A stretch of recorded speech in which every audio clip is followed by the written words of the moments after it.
Hello students, चलिए तो शुरुआत करते हैं अपन जीएसटी के नेक्स्ट कॉन्सेप्ट की तरफ और वो है डेफिनेशन ऑफ सप्लाई। सर आप ये सप्लाई क्यों समझाने वाले हैं? देखिए, टैक्सेबल इवेंट होता है, बेसिकली हर एक चीज का एक टैक्सेबल इवेंट होता है। सर मतलब कैसे टैक्सेबल इवेंट? क्या मतलब, क्या कहना चाह रहे हो? देखो, जब आप इनकम कमाओगे तो इनकम टैक्स लगेगा। जी सर। जब आप गुड्स इंपोर्ट करोगे तो आप पे इंपोर्ट ड्यूटी यानी कस्टम ड्यूटी लगेगी। अच्छा, पहले जब आप गुड्स प्रोड्यूस करते थे तो एक्साइज ड्यूटी लगा करती थी। जब आप सर्विसेज रेंडर करते थे तो आप पर सर्विस टैक्स लगा करता था।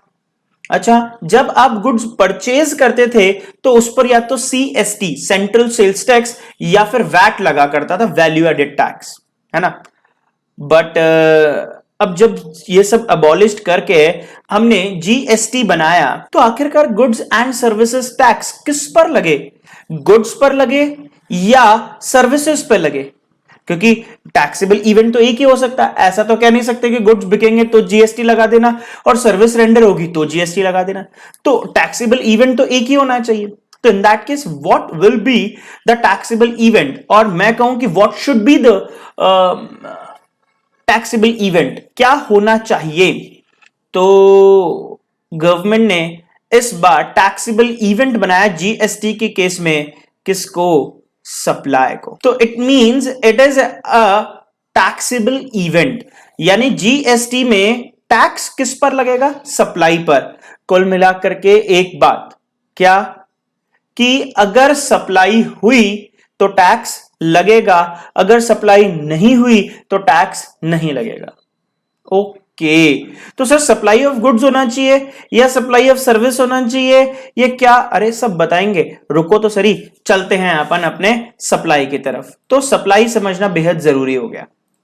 तो सेक्शन 7 ऑफ सीजीएसटी एक्ट 2017 में डिफाइन कर रखा है सप्लाई को। मैंने उस डेफिनेशन को 4 पार्ट्स में बना दिया है, 4 पार्ट्स में बांट दिया है। 4 पार्ट कौन कौन से? ए, बी, सी, डी। इस वीडियो के अंदर हम केवल ए पार्ट देखने जा रहे हैं, सिर्फ ए देखेंगे। एक्चुअल सप्लाई, सिर्फ हम एक्चुअल सप्लाई के ऊपर कॉन्सेंट्रेट कर रहे हैं। यानी डेफिनेशन ऑफ सप्लाई को 4 पार्ट्स में बांटू तो उन्होंने फर्स्ट में बोला कि एक्चुअल सप्लाई, जो section 71A and section 71B के अंदर दे रखा है। On the other side next point अगर बोलू डीम्ड सप्लाई, वो दे रखा है सेक्शन 71C के अंदर एंड 71A के अंदर। पहले बता दूं आपको कि जब आया था तो 71A 71D था, बट 71D हटा करके अब उसको 71A कर दिया। बट आपने क्या फर्क पड़ता, पहले क्या था? आप तो अभी की बात याद रखो, है ना। तो 71A 71B it is actual supply, 71C and 71A is deemed supply, and C part हमने बांटा that is negative list. Supply doesn't include, यानी सप्लाई में किसको इंक्लूड नहीं किया गया है? 72 section 72 and supply of goods or services on the recommendation of government। Government बताएगी कि किसको सप्लाई ऑफ गुड्स बोले और किसको सप्लाई ऑफ सर्विस बोले, है ना। कुछ सर्टेन केसेस में जहां कॉमन सेंस सप्लाई हो रहा है वहां सब कुछ ठीक है, लेकिन जहां स्पेसिफिकली बोला वो कि भाई इसको सप्लाई ऑफ सर्विस मानना है तो आप अपना दिमाग ना लगाइए, वहां पर बस उसे सर्विस ही मानिएगा। अच्छा, वो बोल दे कि सप्लाई ऑफ गुड्स मानना है तो आप मत दिमाग लगाना कि ये तो सप्लाई ऑफ सर्विस जैसा लग रहा है, फिर से गुड्स ही मानना है, क्योंकि किसने कहा है? रिकमेंडेशन ऑफ गवर्नमेंट ने कह दिया।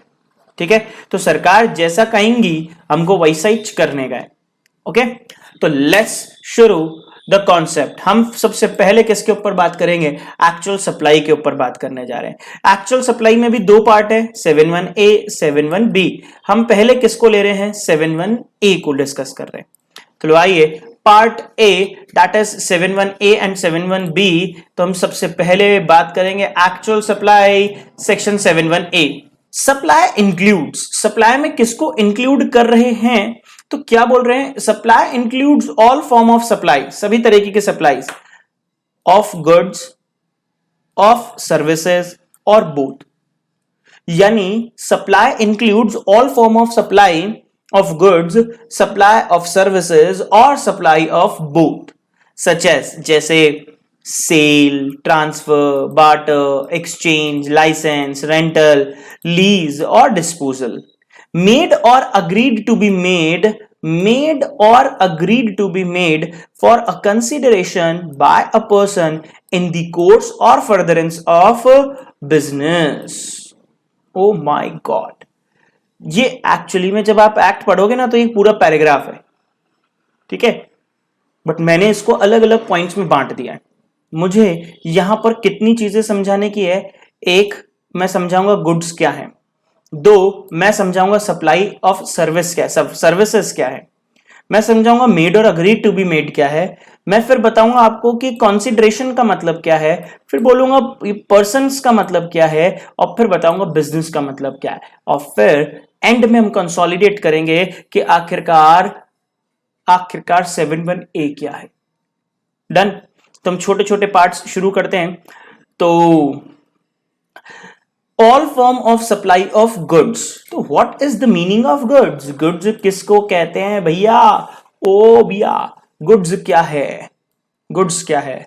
लो आओ बात करते। सेक्शन 2 क्लॉज 52 यानी 252 ऑफ सीजीएसटी एक्ट 2017 कहता है कि गुड्स में इसे इंक्लूड करो, इसे एक्सक्लूड करो। ओ माय गॉड, गुड्स को इंक्लूड करो, किसको? Every kind of movable property including actionable claims. किसको इंक्लूड करना है? Actionable claims. देखिए, एक्शनेबल क्लेम्स पता है क्या होता है? बेसिकली एक्शनेबल क्लेम्स है आपका कोई केस पेंडिंग पड़ा है, वो एक्शनेबल क्लेम है। क्योंकि जहां अनसर्टेनिटी है, अनसर्टेनिटी मींस ऐसा भी हो सकता है और ऐसा भी हो सकता है, कैसा होगा पता नहीं है, उसे एक्शनेबल क्लेम कहते हैं। अच्छा, जैसे लॉटरी है, मतलब हो सकता है जीत भी जाए, हो सकता है ना भी जीते। ओके। जैसे गैम्बलिंग, बैटिंग, है ना, इंश्योरेंस क्लेम्स, हो सकता है मिले भी नहीं भी मिले। तो these are to be considered actionable claims. पहले पता है क्या है, जब सर्विस टैक्स की बात हुआ करती थी तो actionable claims are to be considered as services, but now इसे एक्सक्लूजनली या एक्सक्लूसिवली या साफ तौर पे क्लियरली कह दिया है कि एक्शनेबल क्लेम्स क्या है? गुड्स हैं। क्लियर कट बात है। अब आप जब अपने मॉड्यूल पढ़ रहे होंगे तो वहां एक्शनेबल क्लेम्स की भी डेफिनेशन दे रखी है, बट ठीक है, मैं आपके लिए बता दूं कि actionable claims for the purpose of GST केवल 3 ही कंसीडर किए गए हैं। मैं आपको नेगेटिव लिस्ट पढ़ाऊंगा ना, तब आपको और क्लैरिटी आएगी। और क्लैरिटी क्या आएगी? एक्शनेबल क्लेम्स में सिर्फ 3 चीजें इंक्लूड करनी। एक्शनेबल क्लेम्स में सिर्फ 3 चीजें इंक्लूड करनी है। कौन कौन सी? कौन कौन सी भैया? ओ भैया, पता है कौन सी?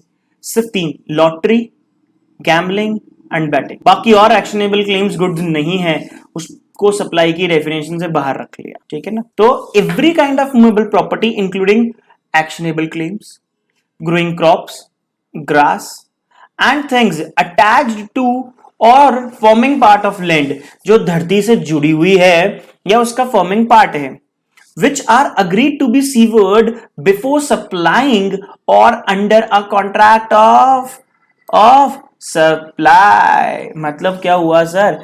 यानी धरती से जो चीज जुड़ी हुई है, जैसे मैं बोलता हूं यार पेड़, अब पेड़ में मान लो कोई फ्रूट्स उग रहे हैं, कोई फल उग गए, तो वो क्या है?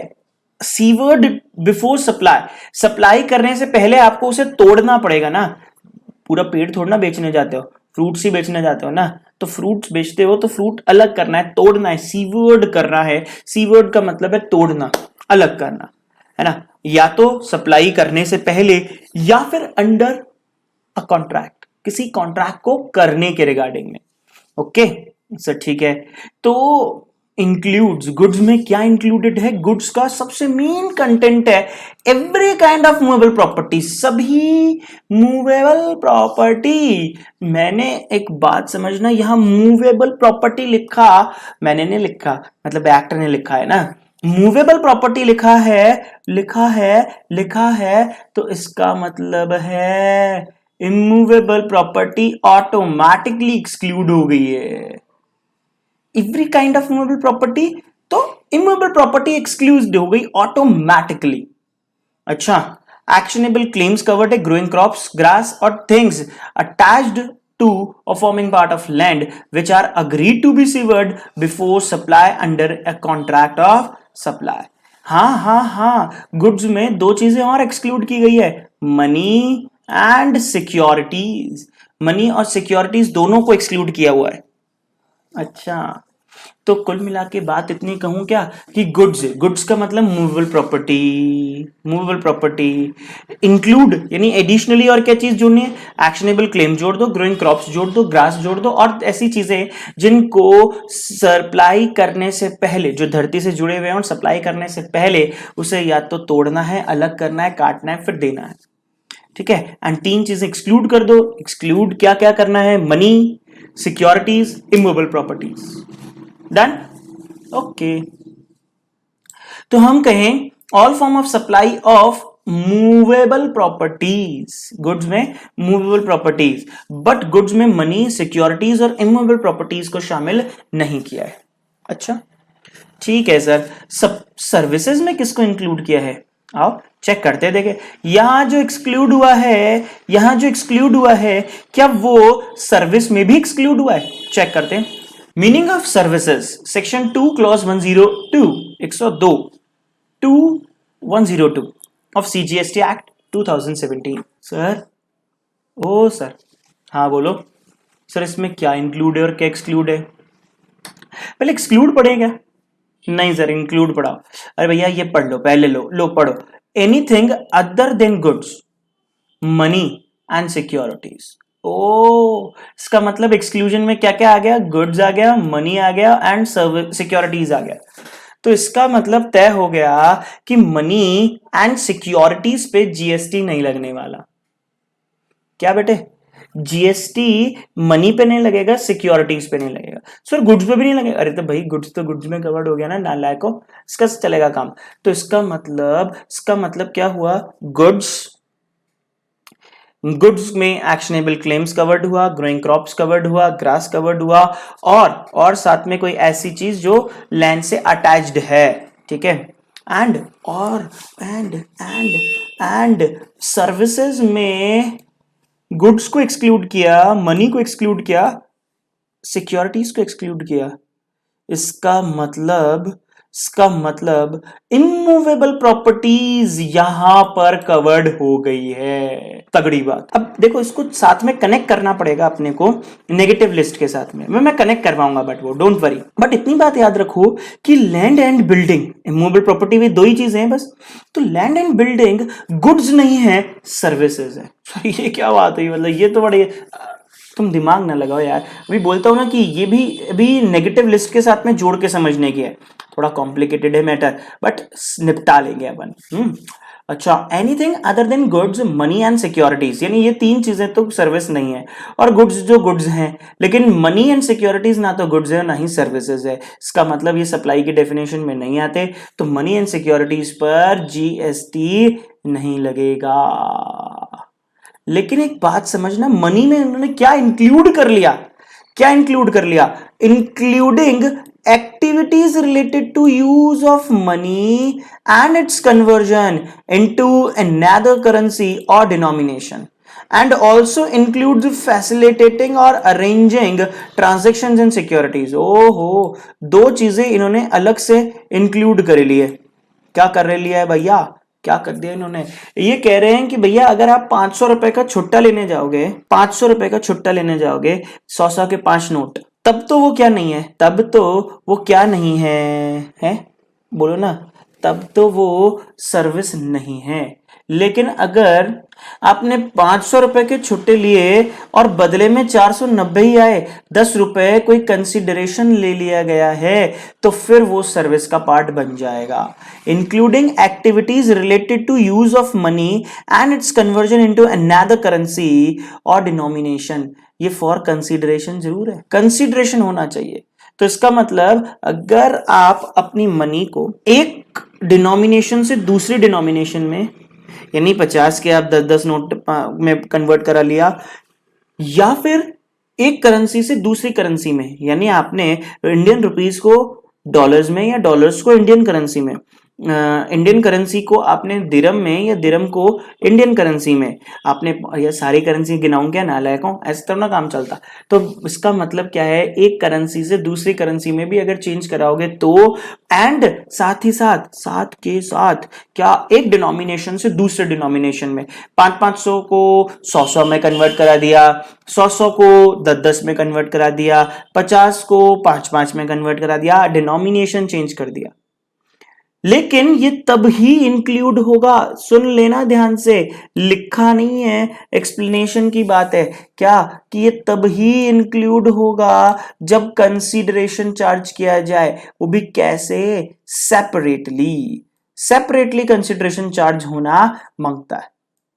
अगर सेपरेटली कंसीडरेशन चार्ज किया तब तो वो क्या है, सर्विस है, अदरवाइज सर्विस नहीं है। ठीक है भैया।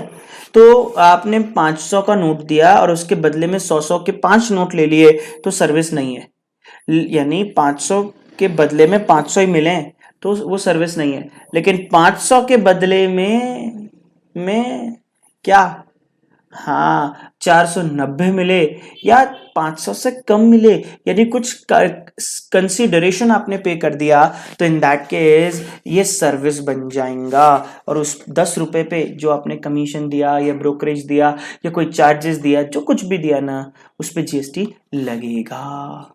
ठीक है, ओके। अच्छा, ऑल्सो इंक्लूड फैसिलिटेटिंग और अरेंजिंग ट्रांजेक्शन्स इन सिक्योरिटीज।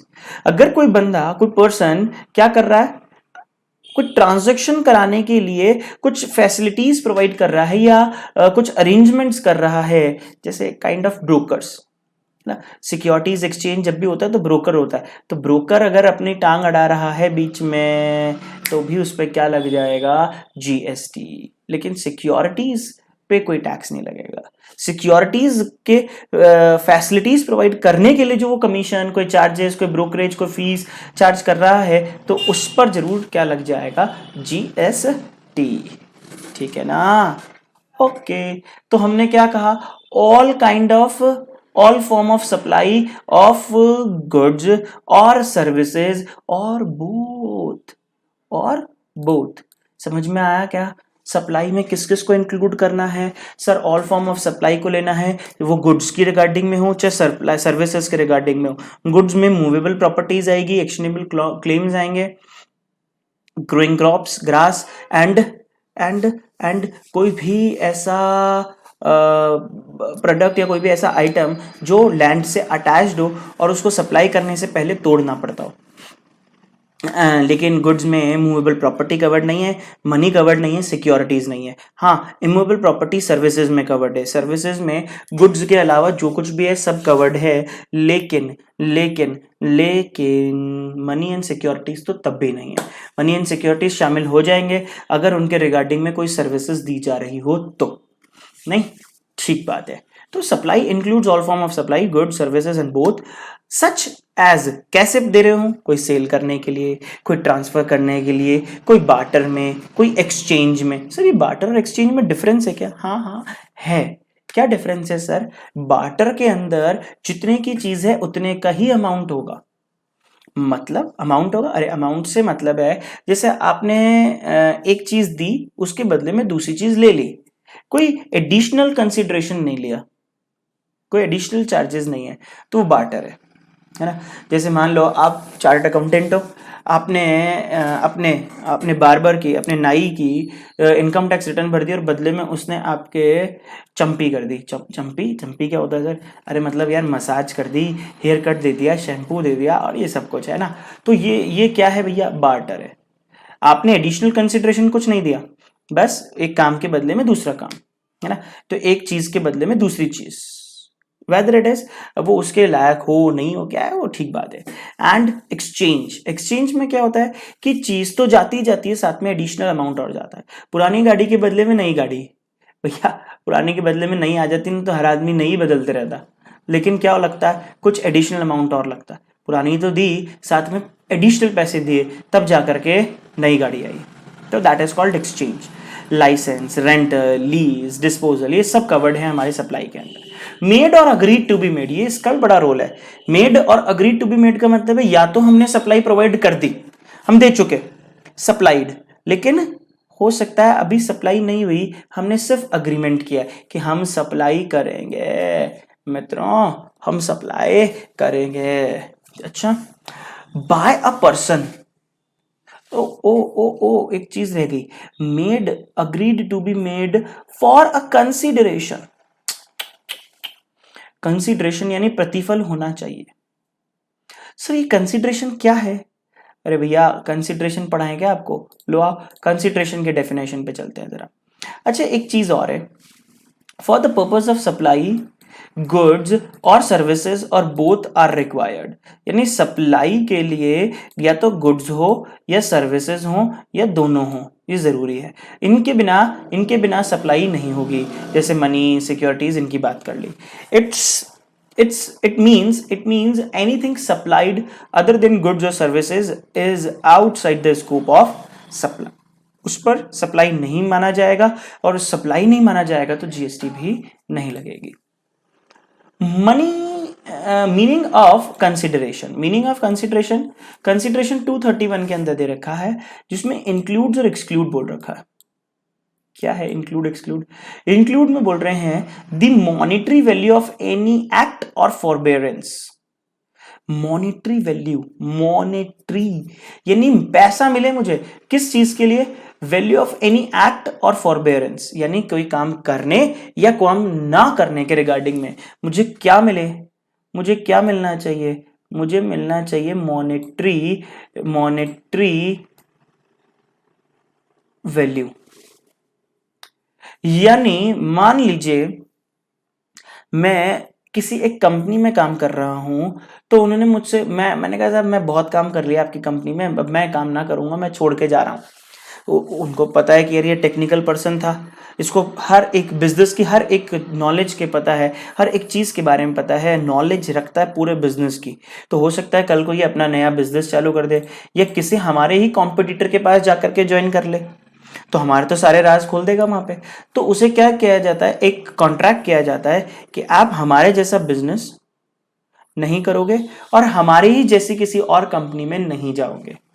ये कॉन्ट्रैक्ट साइन होता है। अब वो जिंदगी भर के लिए ऐसे थोड़ा ना बैठा रहेगा, तो फिर उसे क्या दिया जाता है? एडिशनल रेम्यूनरेशन दिया जाता है, एडिशनल कॉम्पनसेशन पे किया जाता है। तो such additional compensation is to be considered as monetary value for the purpose of any act or forbearance. तो ये जो मॉनिटरी पेमेंट दिया है ना, ये जो कंसिडरेशन दिया है ना, ये जो कॉम्पनसेशन दिया है ना, जो ये क्षतिपूर्ति दिए है ना, ये सप्लाई में कंसीडर्ड है, उसे कंसिडरेशन मानेंगे। अच्छा, और या फिर in in any other case any payment made or to be made whether in money or otherwise, यानी एक्ट और फॉरबेरेंस को छोड़ के किसी और सिचुएशन की अगर मैं बात करूं तो वहां पर एनी पेमेंट कुछ भी हो सकता है, जरूरी नहीं है weather in the money or otherwise, जरूरी नहीं है कि वो मॉनिटरी टर्म्स में ही हो, कुछ और भी हो सकता है। मान लो हमने कहा कि साहब आप नौकरी छोड़ के जा रहे हो, अब ये तो चलो फॉरबेरेंस एक्ट के लिए है, किसी और चीज के लिए है ना, एक चीज ली, एक खरीदी कोई सामान, उसके बदले में दूसरा सामान हमने दे दिया। तो हम गेहूं खरीदे, उसको बाजरा दे दिया, उससे चावल लिया, हमने बाजरा दे दिया, तो that is to be considered as consideration. इसे कंसिडरेशन मानने का है in respect of supply of goods, in respect, लेकिन किसके रिस्पेक्ट में होना चाहिए? सप्लाई ऑफ गुड्स और सप्लाई ऑफ सर्विस और both, but doesn't include any subsidy given by CG or SG to the supplier। पता है सप्लायर कौन है? हम एक छोटा एग्जांपल लेना, देखो चालाकी देखो क्या होती है, गवर्नमेंट की पॉलिसीज देखो क्या है। हम आम आदमी तो समझ ही नहीं पाते, लेकिन हम आम नहीं है, हम कॉमन मैन से अलग हैं, क्योंकि हम ही तो लॉ मेकर्स में से एक होते हैं। हमारा दिमाग भी तो, अरे भाई चार्टेड अकाउंटेंट है अपन, ऐसे ही थोड़ी ना है, हमको कोई नहीं चला पाएगा, हम दुनिया को चलाएंगे। तो क्या है बेसिकली, पहले क्या होता था, सिलेंडर जो आता था वो पहले तब भी 800 का ही बनता था, एग्जाम्पल ले रहे हैं अपन, 800 का बनता था और हमको वो 400 का पड़ता था, हम 400 रुपये ही पे करते थे, है ना। और गवर्नमेंट क्या करती थी, बाकी के 400 सीधे किसको दे देती थी? सप्लायर को दे देती थी, यानी उस गैस एजेंसी को दे देती थी, उस मैन्युफैक्चरर को दे देती थी, यही था ना। अब भी हमको सिलेंडर कितने का पड़ रहा है? 800 का। लेकिन अब क्या हो रहा है कि 800 का आता है, हम 800 रुपए ही पे करते हैं और 400 हमारे खाते में आ जाता है, हमारे अकाउंट में पहुंचता है। हमने एक कॉमन मैन सोच रहा है यार क्या फर्क पड़ा, 400 दिए उधर 400 आ गए तो बात तो बराबर ही है। नहीं, अब समझना क्या लोचा हुआ इसमें। जब बात कर रहे हैं पहले 800 का सिलेंडर हमको 400 पे करने होते थे, 400 की सब्सिडी गवर्नमेंट किसको दे देती थी, सप्लायर को। तो टैक्स पता है कितने पे लगता था, 400 पे, वो 400 पे लगता था। क्यों?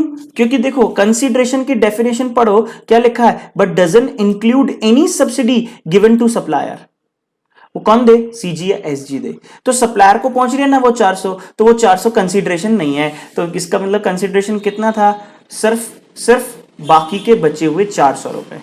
अब ये 400 बड़ा कंफ्यूजिंग सा हो रहा है, मैं 800 ले लेता हूँ। 800 में से बोलता हूँ कि हमको सिलेंडर कितने का पड़ रहा था, 500 का, और 300 रुपए सब्सिडी पहुंचती थी गवर्नमेंट के थ्रू उस सप्लायर को। तो टैक्स कितने पे लगेगा सर, 500 पे लगेगा। अब क्या हो रहा है, अब हम 800 पे करते हैं और 300 घूम के सब्सिडी हमारे बैंक अकाउंट में आ जाती है। तो in that case GST act क्या कह रहा है कि भैया आते होंगे 300 आपको रिफंड, लेकिन टैक्स जो लगेगा ना वो 500 पे नहीं, कितने पे लगेगा, पूरे 800 पे। Because such subsidy is not received by directly to the supplier by the supplier। Supplier directly receive नहीं कर रहा है, रिसीव कौन कर रहा है, कंज्यूमर, रिसीवर कर रहा है, रेसिपिएंट कर रहा है। तो रेसिपिएंट को अगर कोई सब्सिडी रिसीव्ड हो वो तो कंसीडरेशन का पार्ट बनेगी, लेकिन अगर डायरेक्टली सप्लायर को मिल रही हो तो वो किसका पार्ट नहीं है, यस, सब्सिडी का पार्ट नहीं है। आ गई क्या बात समझ में? तो याद रखना, आज के बाद एक क्वेश्चन आया था, एग्जैक्टली तो क्वेश्चन हमारे पास अवेलेबल नहीं है, लेकिन ऑब्जेक्टिव क्वेश्चन में ही था पार्ट। उसमें था कि साहब एक प्रोडक्ट है जिसको मैन्युफैक्चर करता है एक पर्सन ए के पास ए की जो कॉस्ट पड़ती है वो 1000 रुपए की पड़ती है, एंड गवर्नमेंट उसे 1000 में 200 रुपए की सब्सिडी देता है, वो अपने कस्टमर को 800 रुपए में बेच देता है। तो बताओ जीएसटी कितने पे लगेगा, 1000 पे या 800 पे या 200 पे, या लगेगा ही नहीं। तो ऑब्वियस है कितने पे लगेगा, 1000 रुपीज पे है, है? नहीं, क्योंकि किसको मिल रही है सब्सिडी, सर सप्लायर को डायरेक्टली मिल रही है। तो बस फिर कितने की पड़ी, 800 की, तो 800 पे लगेगा।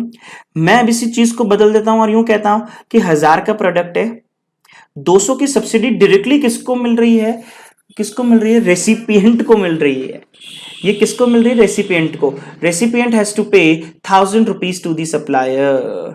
तो बोलो क्या होगा, सर अगर सप्लायर को हमको 1000 रुपए पे करने पड़ रहे हैं, 200 हमको कैशबैक मिल भी रहा हो, स्टिल टैक्स कितने पे लगेगा, यस, 1000 रुपीज पे।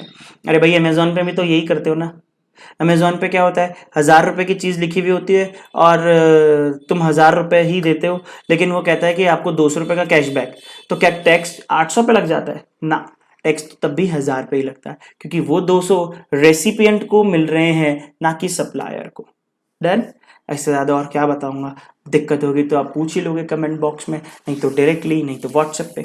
अच्छा, सिक्योरिटी डिपॉजिट्स एक्सक्लूड्स, क्या एक्सक्लूड कर दिया, सिक्योरिटी डिपॉजिट। देखो आप कोई कनेक्शन लेते हो, बिजली का कनेक्शन लिया, 5000 रुपए सब्सिडी, सॉरी सिक्योरिटी दी, 5000 की सिक्योरिटी दी, इस पे जीएसटी नहीं लगेगा, ठीक है। सेलफोन आपने पोस्ट पेड आपने सिम ली, उसने 250 रुपए आपके सिक्योरिटी के रख दिए, चिंता ना करो, क्या नहीं लगेगा, बोलो बोलो बोलो बोलो, सर उस पे जीएसटी नहीं लगेगा। लेकिन अगर इसी 500 को एडजस्ट कर दिया जाए अगले बिल के अंदर, या इस 250 को या इस 5000 को या कोई भी अमाउंट को, सिक्योरिटी डिपॉजिट को अगर हम एडजस्ट कर देंगे, तो फिर वो सिक्योरिटी डिपॉजिट नहीं रह जाएगा, फिर वो कंसिडरेशन बन जाएगा और उस पर क्या लग जाएगा, जीएसटी। तो सिक्योरिटी जब तक सिक्योरिटी के रूप में रखी है तब तक उस पर टैक्स नहीं लगने का है। अगर वो सिक्योरिटी से बाहर हो गया, यानी उसका हमने एडजस्टमेंट कर दिया, तो भैया फिर उसको कंसीडरेशन में शामिल कर लेंगे। आई होप कि आपको कंसीडरेशन की बात समझ में आई होगी। तो क्या बोलूंगा कि supply includes all form of supply of goods और सर्विसेज और बोथ मेड और अग्रीड टू बी मेड और agreed to be made for a consideration, ठीक है। क्या क्या क्या for a consideration by a person. Sir person का मतलब क्या है, यहाँ पर्सन का मतलब क्या है, तो लो आओ पर्सन से समझते हैं जरा पर्सन का मतलब क्या है। मीनिंग ऑफ पर्सन, अब यार मैं इसमें ज्यादा वक्त नहीं लगाऊंगा, फटाफट से खींच देता हूं क्योंकि हमने टैक्स में भी पढ़ लिया। Individual, HUF, company, firm including LLP, AOPBOI, whether incorporated or not in India or outside India, यानी इंडिया में रजिस्टर्ड हो या इंडिया के बाहर रजिस्टर्ड हो, चाहे रजिस्टर्ड हो या रजिस्टर्ड ही ना हो, ठीक है। एनी कॉर्पोरेशन एस्टैब्लिश्ड बाय और अंडर एनी सेंट्रल एक्ट और स्टेट एक्ट और प्रोविंशियल एक्ट, सेंट्रल एक्ट हो यानी सेंट्रल गवर्नमेंट का कोई एक्ट हो, स्टेट का कोई एक्ट हो या उनसे मिलकर के कोई एक्ट कोई भी हो, तो अगर गवर्नमेंट ने रजिस्टर्ड किया है किसी कॉर्पोरेशन को तो यस वो भी पर्सन की डेफिनेशन में आएगा। By any body corporate, any body corporate, any registered cooperative society or society, local authority, central government or state government, ये इंपॉर्टेंट है। सीजी और एसजी भी इस बार पर्सन की डेफिनेशन में कवर्ड है अगर वो अपनी अथॉरिटी के रूप में कोई काम कर रहे हो, तो मैं बताऊंगा आगे, सेंट्रल गवर्नमेंट स्टेट गवर्नमेंट को एक्सप्लेन करेंगे बाद में कि वो कब पर्सन की तरह ट्रीट होंगे और कब नहीं होंगे। ट्रस्ट और any other artificial juridical person, ठीक है, तो ये सब हुए पर्सन के रूप में।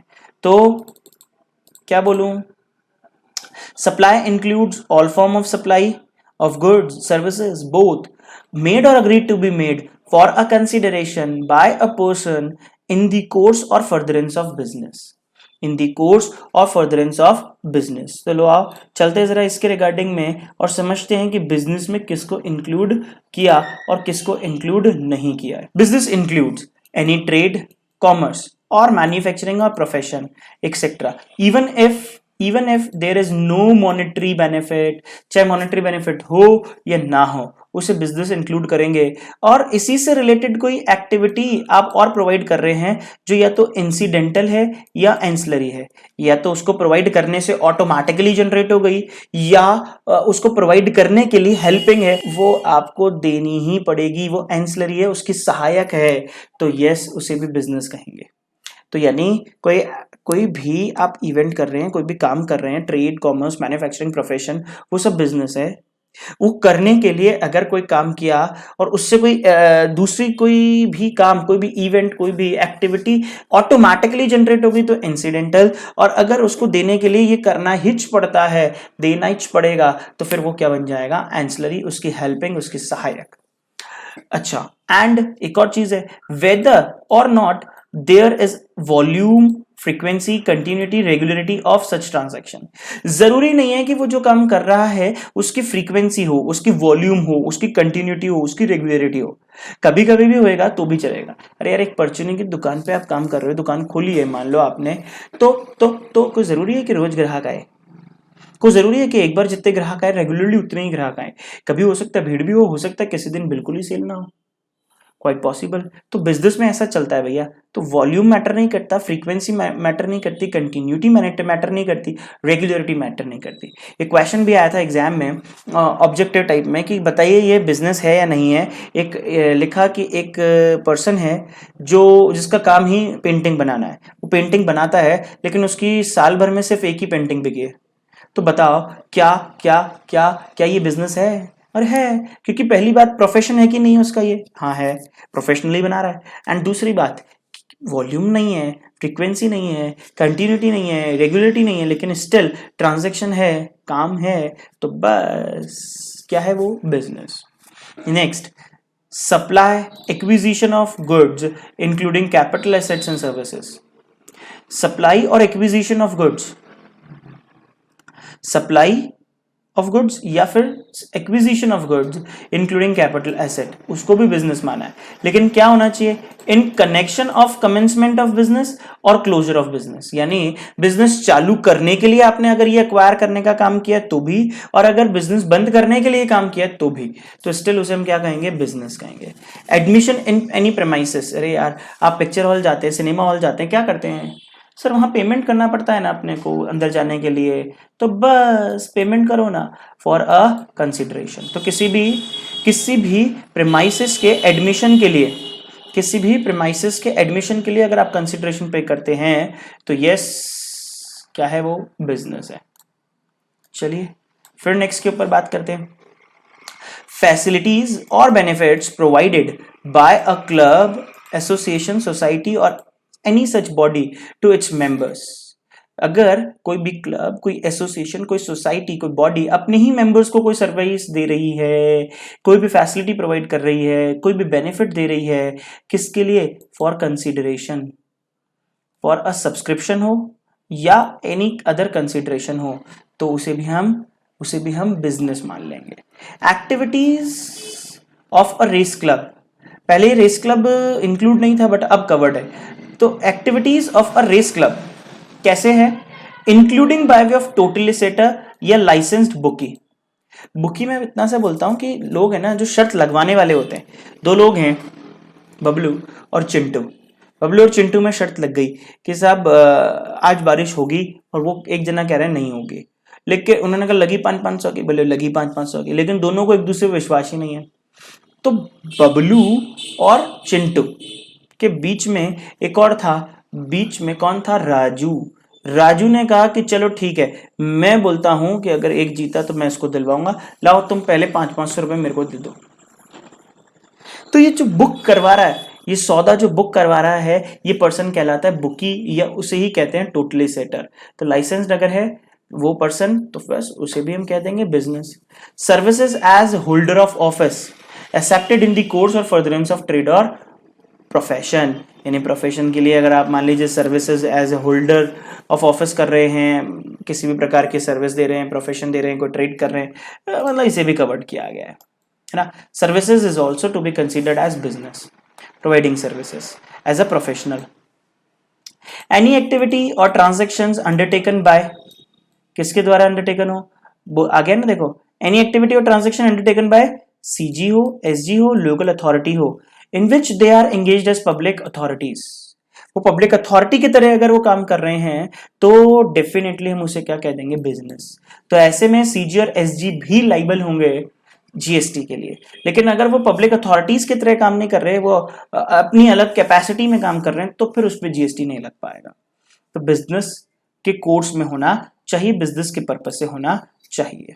ठीक है साहब, तो आइए मैं वापस अपने पॉइंट पे लेके चलूं आपको। क्या था पॉइंट हमारे पास? ये रहा। क्या? All form of supply of goods और सर्विसेज और बोथ मेड और agreed to be made for a consideration by a person in the course or furtherance of business. ठीक है, अभी इसको और डिटेल देखनी है, बट जब मैं 7 पूरा कंप्लीट कर दूंगा सेक्शन, तब मैं आपको क्रक्स के रूप में एक और चीज लेकर के आऊंगा। वो क्रक्स क्या होगा बताएंगे अगली क्लास के अंदर। चलिए, तो मैंने अपना सेक्शन 7(1)(a) कंप्लीट किया। अब मैं चलता हूं अपने नेक्स्ट पॉइंट की तरफ, और वो क्या है? Yes, actual supply under section 7(1)(b). 7(1)(b) में क्या कह रखा है? Yes, supply includes importation of services, only service दे रखा है। अगर इंपोर्टेशन ऑफ गुड्स करोगे तो वो यहां कवर्ड नहीं है। सर फिर कहां कवर्ड है बताएंगे, बट अभी 7(1)(b) में तो कवर्ड नहीं है, वो एक्चुअल सप्लाई तो नहीं माना जाएगा। तो सप्लाई इंक्लूड इंपोर्टेशन, इंपोर्ट कर रहे हैं, गुड्स इंपोर्ट हो रहे हैं तो नहीं, लेकिन सर्विस अगर इंपोर्ट हो रही तो यस। हाँ, क्या होना जरूरी है? कंसिडरेशन होना चाहिए। एक खास बात और है, whether or not in the course or furtherance of business, whether or not in the course or furtherance of business। चाहे वो इंपोर्टेशन आपका पर्सनल हो तो भी टैक्स लग जाएगा, और अगर वो आपके बिजनेस से रिलेटेड है तो भी टैक्स लगेगा। इंपोर्टेशन ऑफ सर्विस है तो कंसिडरेशन के लिए है, तो कंसिडरेशन होना चाहिए, सर्विस होनी चाहिए, सर्विस का इंपोर्टेशन होना चाहिए, और वो इंपोर्टेशन चाहे पर्सनल हो और चाहे बिजनेस के लिए हो, डजंट मैटर। ठीक है, तो होप सो ये सेशन आपको पसंद आया होगा। तो आज के लिए बस इतना ही। अब नेक्स्ट वीडियो में इससे आगे का लेकर के आऊंगा। सप्लाई में थोड़ा टाइम जरूर लगता है, सप्लाई इंपॉर्टेंट कंटेंट है टैक्सेबल इवेंट के तौर पे, यानी पूरी जीएसटी इसी पे टिकी हुई है, तो कॉन्सेंट्रेशन के साथ जरूर पड़ेगा। तो बस आज के लिए इतना ही। Thank you very much, bye bye, take care and yes be motivated. पढ़ाई तेजी से शुरू कर दो, हमारे पास टाइम बहुत कम है। Okay, bye bye.